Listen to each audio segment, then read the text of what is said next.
Imagine that you live in your own home, which you have been building all your life. You worked, saved, and put your heart and soul into it.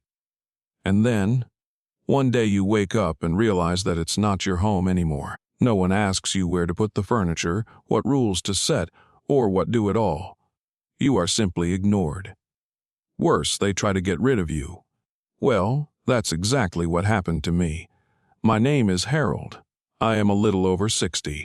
I used to have a family, a wife, children, and a job. And now I have only a bunch of problems, the worst of which is that I might lose my house. And you know what's the craziest thing? My own children did it. I'm sitting in the living room and looking at how everything has changed around me. The walls that I used to paint myself are now covered with some cheap junk paintings. My comfortable old couch where I used to take a nap on the weekends is gone, replaced by some glossy nonsense they must have ordered online. I feel like a stranger in my own home. Something rattles in the kitchen. It's my daughter Linda knocking over a pot again because, "Dad, you're not organizing things right here. We need to make it work for us." Her husband Jeff is sitting at the table, eating my breakfast and not even looking in my direction. He is the boss now. His children are three uncontrollable monsters running around the house, screaming, throwing things. And me. Though what can I do? It's my house, damn it. But they don't think so. You are probably asking, how did this happen? How did I get to this point? Okay, let me tell you. It all started a little over a year ago when Linda came to me crying, "Dad, we're in trouble." How could I say no? "This is my daughter." She said it wouldn't last long, that they would just wait out the hard times. I didn't even notice how this, for a while, turned into a permanent thing. At first they just lived with me. Then they started throwing away my things. Then they stopped asking permission. And then I became just an old man for them, who takes up too much space. And now I'm sitting here in my house like a stranger. I feel that it won't be long before they kick me out. But I'm not a fool. I understand everything. They are even preparing some documents. I've seen Linda and Jeff whispering about some paperwork and legal issues. They really want to evict me. And now the big question is, what am I going to do? Because I'm not going to give up that easily. Do you know what's funny? I used to think that my children were my support, that I could count on them. I was wrong. But it's okay, they don't know who they've messed with yet. Because if they think they can take my house away from me, they are very wrong. Have you ever had the feeling that you do a good deed and then regret it? Well, I experienced it firsthand when I let my daughter and her family live in my house. It all started in a trivial way. As always, when someone wants to climb on your neck, it looks cute and innocent. Linda came to me with eyes full of tears. "Daddy, we're in trouble," knowing her husband. I already knew that trouble was definitely in their home. Jeff is a classic type of slacker who is always looking for himself. He has been looking for 15 years and has not found it yet. He either starts a business, takes financial literacy courses, or tries to make money on cryptocurrency, but it all ends the same way. He just sits on Linda's neck. And then there are the three children, restless, loud, with a lot of whims. I'm certainly not a callous old man. So when Linda told me that they were evicted from their apartment for debt, I did what any normal father would do. I invited them to stay with me. Just for a little while, I said at the time, thinking it would really be for a couple of months. If only I had known. At first it was even fun. The house came to life. There was laughter, movement, and noise again. The kids were running around the yard, Jeff's wife was baking her specialty muffins, and Linda was sincerely thankful for the help. But you know what happens when you have too many people in one house.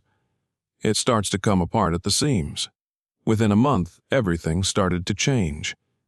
The children destroyed my garden. They simply pulled out my favorite rose bushes by the roots to make room for their camp. The kitchen turned into Casa. Linda rearranged everything in her own way, and Jeff started throwing out. old junk. Bothy, old stuff. By the way, included my late wife's favorite pots and pans. And then I saw something that made me wary. Linda was sitting at the computer and talking on the phoning, yes, Dad doesn't know yet. But we're working on it. What exactly do I not know? I didn't know what I was getting myself into yet, but I had a feeling I should start worrying. Have you ever woken up in your own house and realized that it no longer belongs to you? That all your things are out of place and someone else is dictating the rules. Oh, I learned what it's like the hard way. I always get up early. I like to enjoy the morning silence, drink coffee on the porch, and plan my day. But morning, something was wrong. First of all, Jeff was sitting in my rocking chair, scrolling through his phone. Second, there was no coffee. "Good morning, Dad," Linda said cheerfully as she came into the kitchen. I looked around. The kitchen had changed. There were new plates in the cupboards, my old coffee maker was gone, and the fridge was filled with some organic foods I had never even heard of. Linda smiling. "Oh, Dad, we decided that you would be better off without caffeine. We're looking out for your health." Wait a minute. They decided. Who's we? And why do they decide what I can and cannot have? But this was only the beginning. Over the next few days, I noticed even more strange things. My old furniture disappeared and new furniture appeared instead. Some cheap modern junk from the internet.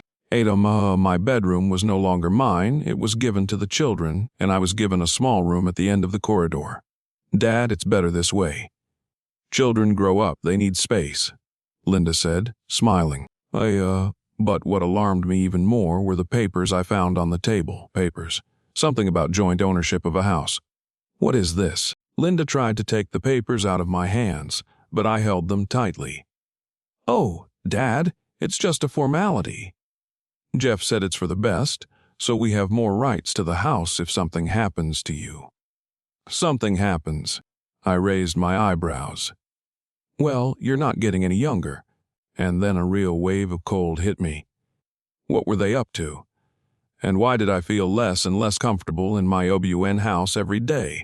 Have you ever felt like a guest in your own home?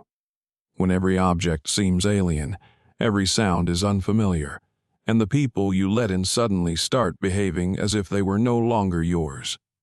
I have experienced this on my own skin. And you know what? It's worse than it sounds. Lately, I've been finding myself avoiding my own home.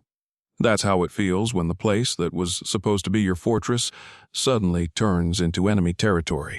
If I would leave early in the morning and return late in the evening, staying in cafes, walking in the park, or just sitting in the car outside my house, not daring to go inside. Because something else was waiting inside. Something else. My silence was no longer there at home. Instead, there was constant noise, other people's laughter, the sound of children's feet, and the endless flashing of the TV, which never showed anything that would interest me. Linda was now in charge of the kitchen. I was no longer allowed to make my own breakfast the way I used to. We now had a new menu. "Dad, you can't have fried food," Linda said one morning as she poured my bacon into the trash. What do you mean, you can't?" I looked at her indignantly. "We're taking care of you." She smiled gently. "Care? And who will take care of me the way I want? My favorite office has turned into a nursery. Even my library turned into a toy warehouse. Even the garage was no longer mine. Jeff's bike and a bunch of boxes with his things were now there. One day, when I went to the bathroom, I realized that I didn't even have my own towel anymore. Oh, Dad. We threw it away. It was old," Linda explained. "Old, like right. But what really pissed me off was when they decided to do a little renovation. Dad, we want to update the house a little, make it more modern." What renovation?" "Well, you said yourself that some things need to be fixed." "I did. But I didn't mean that they would decide to throw out my furniture, change the wallpaper without my permission, and paint the doors some white color that looked sterile to me, like a hospital. This is not my house anymore." I muttered to myself when I returned one day and didn't recognize the place where I had lived for so many years. And then it hit me, I am no longer perceived as the owner here. I am being slowly but surely squeezed out of my own home. But that was not all, because the biggest shock was still ahead of me, and it was something that made me ask myself one important question: will I even survive in my own home? And what would you do if one day you realized that your home no longer belonged to you? That all decisions are made by other people who don't even ask your opinion. I experienced this firsthand. But you know what? I decided it was time to act. One night, when everyone was asleep, I went to the kitchen. I opened the fridge, found the beer they had, forgotten, to throw away, and sat down at the table. Am I an old idiot? This is my house. I pay taxes for it. I worked my whole life to have this place. And now they want to decide for me. No, not this time. I looked at the updated wallpaper, at the furniture I didn't choose, at the boxes of other people's things. This has to end. The next morning I told Linda, throw it all away. What? These boxes. And move your furniture. I want it back the way it was. She laughed, as if I were joking. Dad, we're just improving the house. It's my house. Oh, she stopped smiling. But we all live here. Temporarily. Jeff joined the conversation. Listen, man, let's keep it cool, okay? Then why do I feel like an enemy in my own home? Jeff shrugged. Just accept the change. I'll accept only one thing: you moving to a new place. That was the moment I first saw that they were afraid. Dad. Linda came to me with a smile. Maybe you should think about a nursing home. What? Well, you said yourself that you have trouble cleaning, shopping for groceries. It doesn't mean I want to move out of my own house. She hugged me. We're just taking care of you.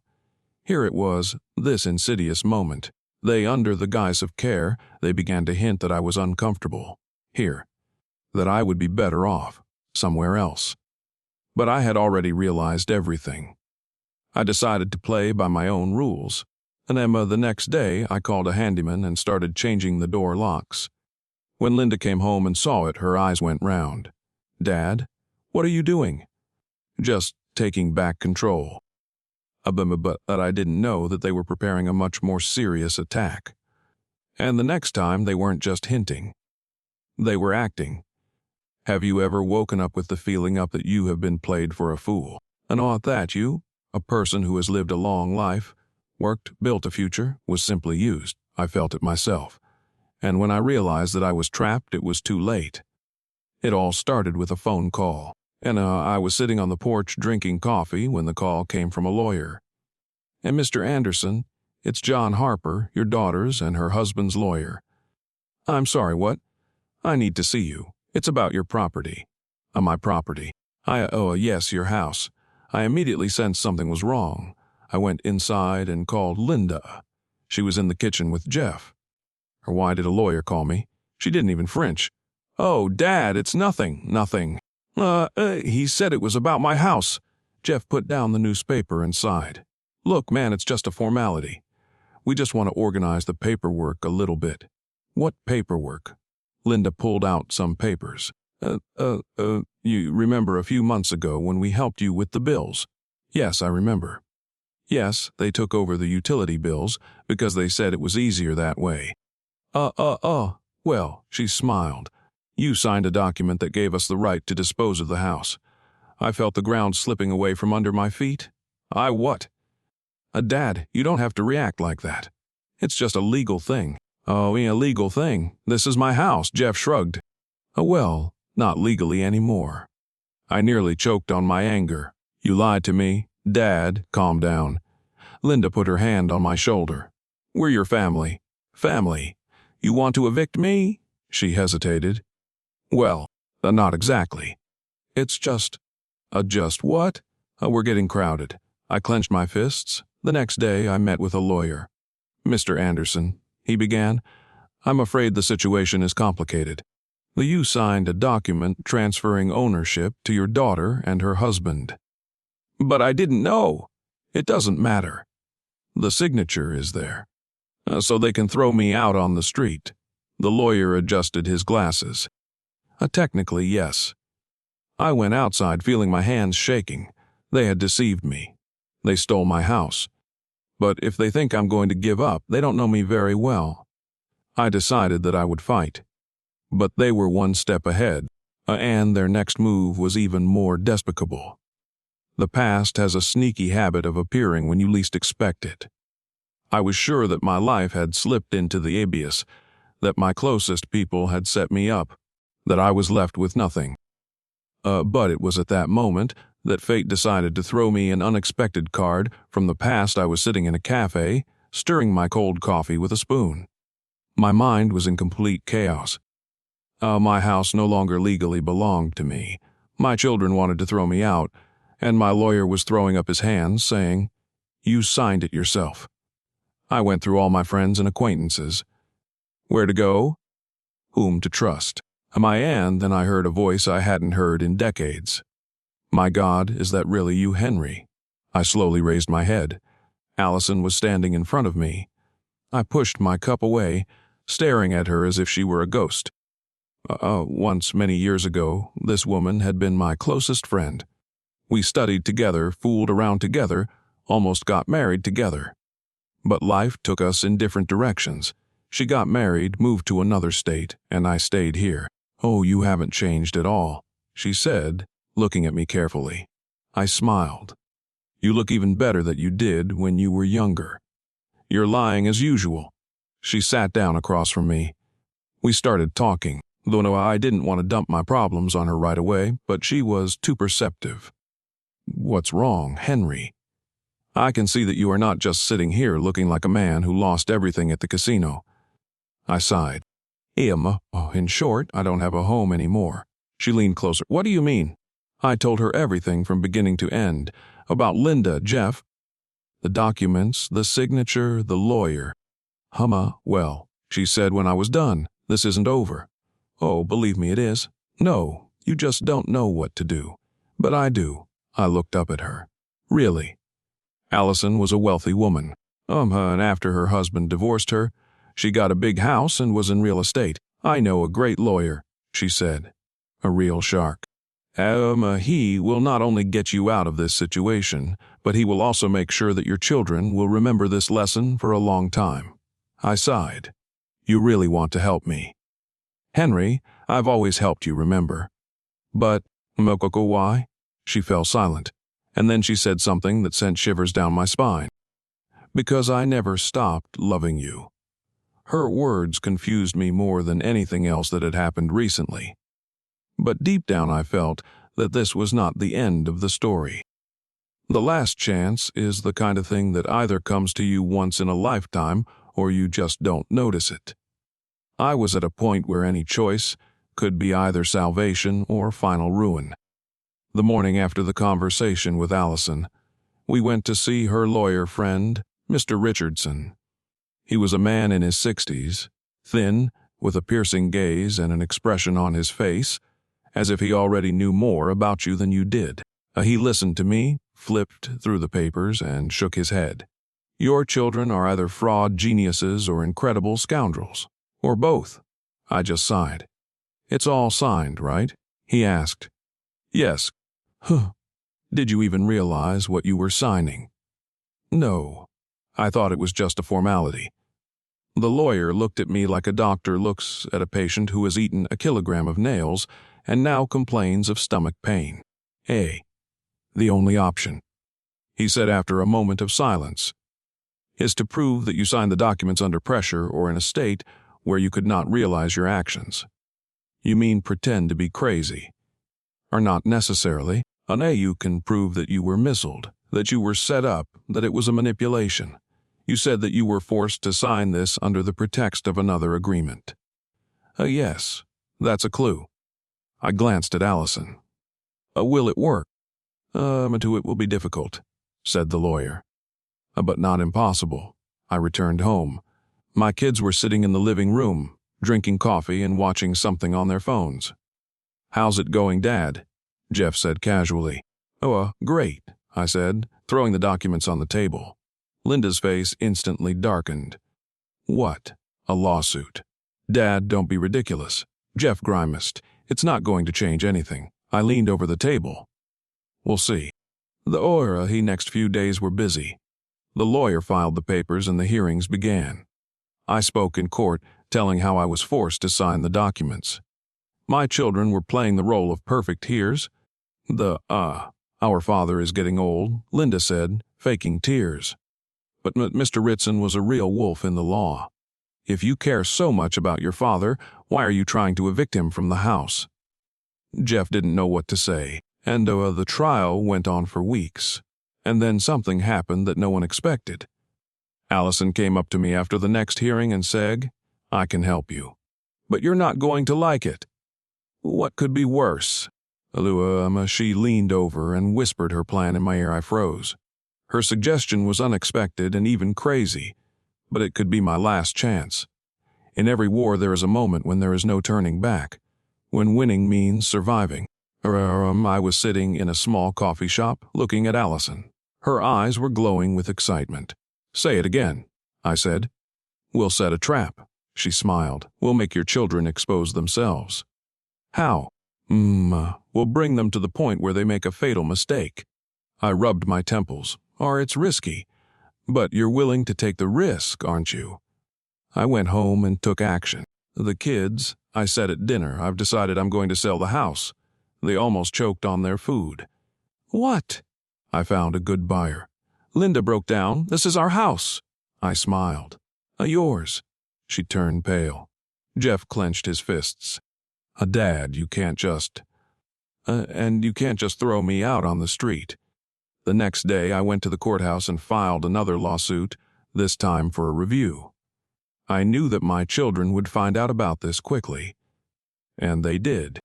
In the evening, Linda came to my room. What are you up to? I'm protecting my property. You're going to lose. I looked her straight in the eye. We'll see. Allison set up cameras in the living room, and she waited.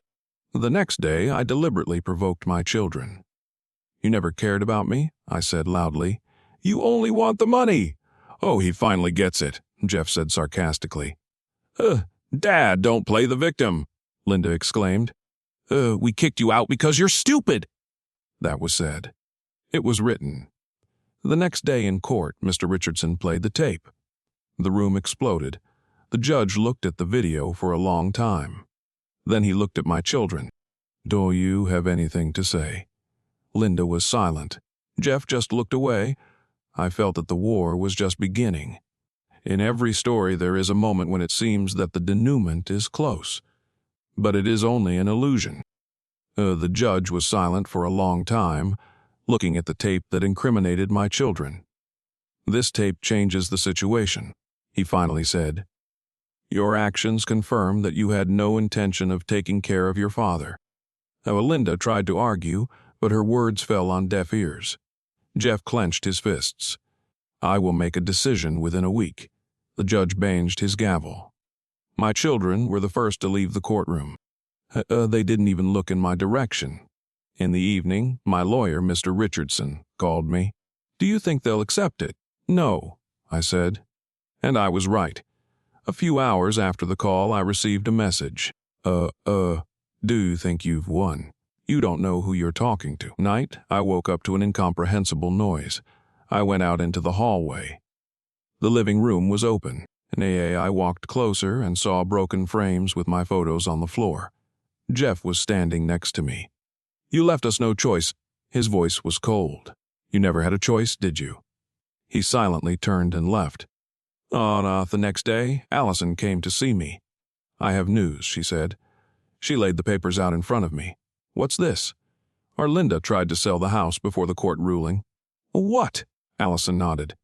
She knew she was going to lose, but she wanted to sell quickly, while she still had the chance. I felt anger boiling inside me. The day before the final court decision, I received another message. This is not over yet. The next morning I opened the courtroom door and saw them. My children. They were standing next to me like a united front. Are you ready? The judge asked, and that's when I realized, Doug, some part of me doesn't want it to end. Because it's not over yet. This is just the beginning of another story. If you like this story, don't forget to subscribe to the channel. There are many more interesting things to come.